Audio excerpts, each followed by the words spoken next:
This is getting very, very quickly into like all the different stuff that goes into an editorial mind and how you think about books editorially. Like I and my job is that's why we're here. okay. Well, like in my job as Lee and Low, it's very interesting because I work with I'm part of being an editorial director is like I oversee the work of a number of different editors.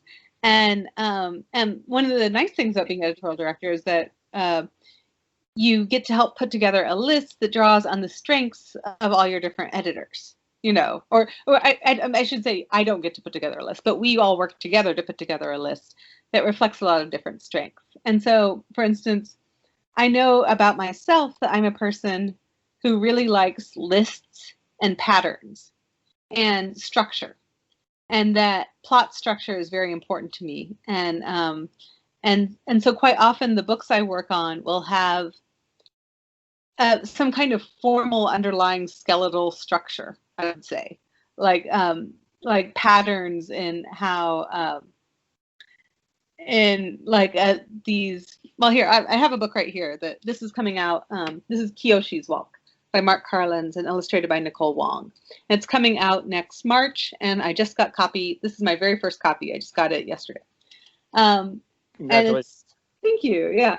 And so this is a beautiful book about a boy and his grandfather, and Kiyoshi sees his grandfather write a poem and a haiku, and he wonders, where do poems come from?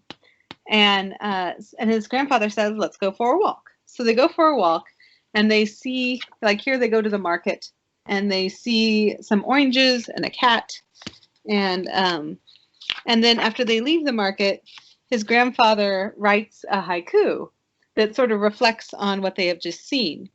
And Kiyoshi says, oh, poems, does that mean poems come from seeing things? And then they go to another place and they listen to birds. And Kiyoshi says, oh, you find poems by listening. And so basically, like, they go to like 5 different places, and there's 5 different things.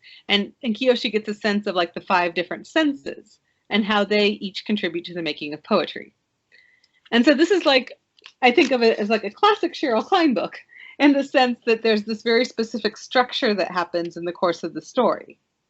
And that really speaks to me in a way that, like, I know, like I have another editor at Lee and Low who does not like books like this, who has a much more like, she's much more intuitive, and like she likes magic realism a lot more than I do. I'm not a magic realist person, and she is. And there's, and I don't think that my books are better than her books or anything like that. Like I think it's just literally a reflection of our editorial personalities. And the great thing is about having a team like the one we have at Lee and Low is that you put together a lot of different personalities and you get books for a lot of different readers, you know, because not every book will appeal to every reader. So, so that way we are putting out books for a whole range of readers altogether.